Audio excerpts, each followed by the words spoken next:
Hello friends and welcome. As a makeup artist who specializes in working with those of us over 50, one of the questions that I get most often is, what foundation should I buy? And it's not surprising that this question comes up so often because finding our best foundation is definitely important. In fact, one of the 4 things that ages us the most is an uneven skin tone. Foundation can help smooth the texture of our skin, and it can even out our skin tone, which enhances our natural beauty. But the wrong foundation can make us look washed out, ashy, or even yellow. Since finding the right foundation and shade can be a little like trying to find a needle in a haystack, I want to share today some secrets with you that I hope will help you find your holy grail foundation. But before we dive into today's topic, I want to say hello and welcome to anyone who is watching this channel for the very first time. My name is Elise, and every Thursday you'll find a new video on this channel that's specifically designed to help those of us who are older with skincare and makeup tips and techniques that work for us now, so we can look like the very best version of ourselves. So if this focus sounds like something that fits your interests, please subscribe before you leave today. And I thank you so much in advance if you decide to do so. I once heard someone say that doing our makeup without foundation is a little bit like painting without first applying a base coat. It can work, but the end result won't be nearly as good. And I certainly would agree with that assessment. Evening out our skin tone with makeup is truly a game changer for most of us due to all the changes that occur to our skin over the years, from redness to age spots and to rosacea. But choosing the right foundation can be overwhelming because there are literally hundreds of choices, with often 10 to 20 different foundation choices in just one makeup brand. The secrets that will help us unlock the perfect foundation for our skin involve answering a number of questions that will significantly narrow down our choices. The first question we need to answer is, what is our skin type? Do we have dry skin, combination, or oily skin? Since brands have foundations that specifically meet the needs of each of these different skin types, this is a great starting question to winnow down the foundation options. The second important question is, what is our skin tone? Do we have fair skin, which often translates into the very lightest, most porcelain shade, and also usually means that you burn easily and you have light or red hair? Or do we have a light skin tone, which means fair but with a little bit more color? For instance, I would have a light skin tone. Or is it medium, which means a tan skin tone? Or is it dark, which is, of course, the deepest range of skin tones? The third question is something that you need to decide. It's how much coverage that you want. Are you interested in very light coverage, more of a medium coverage, or full coverage? Now, often medium coverage foundations are buildable, so a little more can be applied to certain areas of our face where we need more coverage. Full coverage foundation provides the greatest amount of coverage, but it doesn't necessarily translate into cakey, because foundations have come a very long way since the first days of Max Factor pancake makeup. But do be aware that full coverage is not necessarily the answer to uneven texture like acne scars or rosacea. Sometimes full coverage foundation can make the texture of the skin appear more raised and uneven. However, using a silicone-based moisturizer or face primer to smooth out the surface of the complexion before applying foundation can really sometimes be very helpful. Something else to keep in mind is that if we choose a medium coverage, we can also use a concealer, which provides more coverage than foundation, to spot conceal areas of our face where we need more coverage. And one more thing to keep in mind is that it's possible to make any foundation less of a full coverage option by simply mixing the foundation with your favorite moisturizer or applying it with a dampened makeup sponge, which shears it out.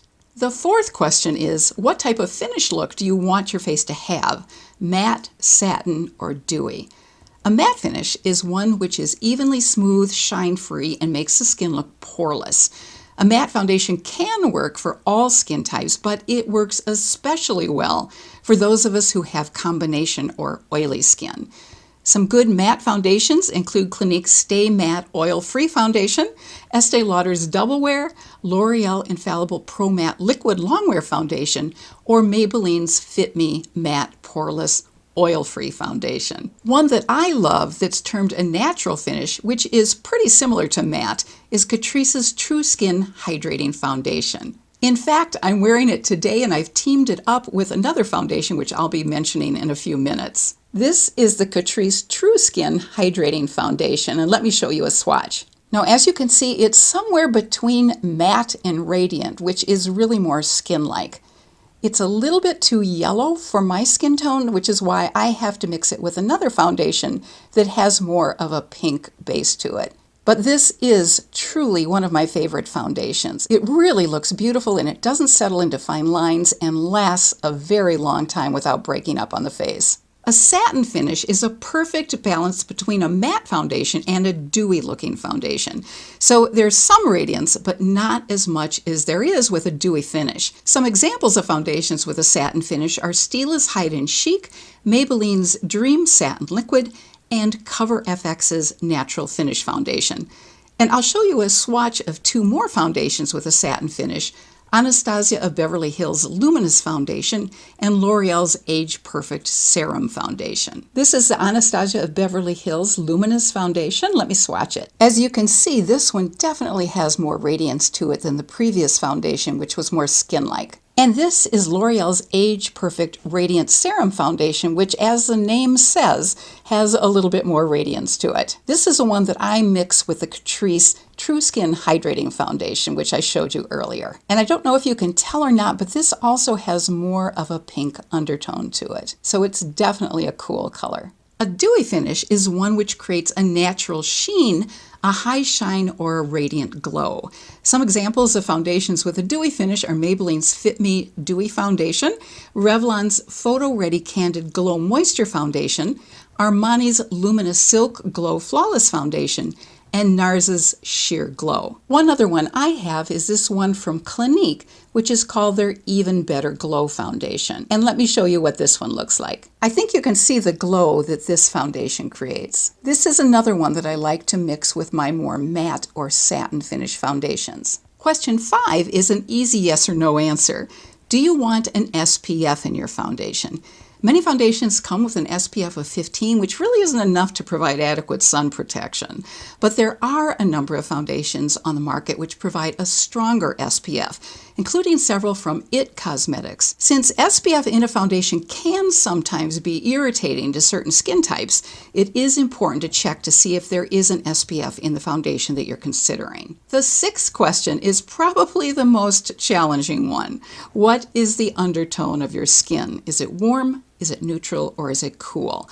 A warm skin undertone has a yellow cast to it, and a cool undertone has more of a pink cast. If you're someone with a neutral undertone, you land somewhere in between and have a much wider choice of color options. And if you're not sure of the undertone of your skin, it is really important to find out, since it not only makes a difference when choosing foundation, but it also makes a huge difference when choosing blush and lipstick colors. Wearing colors that work the best with our skin undertone makes a dramatic difference in how good we look, since the right colors for our skin undertone literally make our skin come alive. The wrong colors for our skin undertone can make us look tired and older. If you're unsure of the undertone of your skin, I've included a link in the description box below under Show More to a video where I go over the most important questions to answer to determine the undertone of your skin. Question number 7 is, what foundation formula should I use? Liquid, cream, or powder? Powder foundation works best for combination or oily skin and can sometimes make dry skin look flaky or even drier. Liquids and creams can even work well for oily and sensitive skin if the formula is oil-free. For dry or combination skin, a formula that includes oil will usually work just fine. So we've now covered a lot of ground and looked at the most important questions to answer before searching out foundations, since the answers to these questions will definitely narrow down the choices considerably. And narrowing down our choices is so important since there's an ever-multiplying flood of new foundations in the beauty space. And let me give you now just a few additional tips to keep in mind. First, when it's possible to get samples, they can be your very best friend. Being able to take home a sample foundation gives you the opportunity to see what the foundation looks like in different kinds of light. You can also see how long-lasting it is, and you can also discover whether you have any sensitivities to the product. Second, definitely read online reviews of the foundation to get a sense of what others see as both the pros and cons of the particular foundation that you're interested in. And if there's any type of age range listed for the reviewer, pay special attention to the reviews written by those of us who are older, since we all face many of the same issues related to choosing foundations as we get older. And tip number 3 is that the actual application of the foundation can make a very big difference in how it looks. A good buffing brush like the one I'm going to show you is really essential. Here's my favorite buffing brush from makeup artist Eve Pearl. The buffing brush helps to really smooth out the foundation, which makes it look seamless. Using a damp makeup sponge to blend out the foundation can also help sheer it out and add moisture. But be aware that applying the foundation directly to the sponge, rather than dotting it on the face with the fingers first, and then using the sponge to blend out the foundation, can mean that you'll be using more foundation, since the sponge will definitely absorb much of the foundation. The next challenge is to find a perfect shade match for your skin with that foundation. Knowing that you have a light or medium skin tone, for instance, will be the very first step in narrowing down your choices. And once you know the undertone of your skin, you'll be able to identify the shades in that foundation that will work absolutely the best for you. Most makeup brands have a letter C, N, or W on their foundation, which indicates whether the shade is a cool color, a neutral color, or a warm color. Cool tones will work the best on those of us with cool undertones, and for those of us with warm undertones, look for a W on the foundation bottle. And the foundation bottle with an N on it will be for those of us with a neutral undertone. If at all possible, it's great to test the shades in person at a makeup counter. Now, I know this may not be possible, but this is a much more reliable method of ensuring that you'll find the perfect shade match. You'll always want to test the shade on bare skin that's been prepped for makeup in the manner that you'd normally prep your skin before any makeup application. Exfoliating the skin the day before or on the day that you'll be testing foundations can also be very helpful. Natural light is by far the best. So if you're at a makeup counter, don't hesitate to ask if you can take a mirror and stand by an outside entrance to get the best look at the makeup. And better yet, ask for samples that you can take home and test. Also, try to narrow your choice down to 2 to 4 foundations before you actually test them on your skin. And when you do test them, apply the foundation to the bottom of your cheek area and onto your neck in parallel stripes. Once you have it narrowed down to a couple of shades, apply each shade on a larger area of your face. This will definitely make a difference.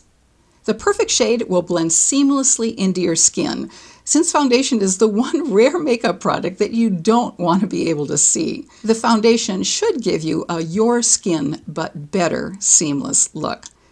Also, if possible, you'll want to keep it on for several hours because some foundations can oxidize and change color when exposed to the open air. The color can also change slightly because of your personal skin pH and your chemistry. As we all know, the time of year that we purchase a foundation can also be important, since our skin tones can vary a lot throughout the year. What's a good match in the winter may not work as well in the summer. Now, you can always, of course, buy 2 different foundations, one that works for you when your skin is a little bit lighter in the winter, and one that works better when your skin is a little bit deeper in the summer. But sometimes you can get away with a shade that's not quite right if you sheer it out a little bit with a makeup sponge. And there's also always the option of mixing 1 or more shades together to create the shade that's a perfect match, or at least a near perfect match. But what do we do if we're unable to try out foundations in person and need to work through makeup company online websites? Well, thank goodness many brands are now doing a much better job of actually describing each foundation color on their website. Many brands and sites like Sephora also have a foundation quiz that they'll walk you through on their site. Or they might have a foundation finder where you're asked to answer a few questions, which helps you narrow down the number of foundation choices, which are eventually suggested. I hope this video was helpful, and if so, please do give it a thumbs up. And in the comment section below, I'd love to know what your favorite foundation is. And for those of you who have asked me recently about how to receive my weekly newsletter, all you need to do is drop me a note at boomerandbeyondbeauty@gmail.com to let me know you'd like to receive it, and I will make sure that it comes your way every Thursday. Until next time, I wish you good health and happiness, and I hope you have an absolutely fabulous rest of your day. Take care.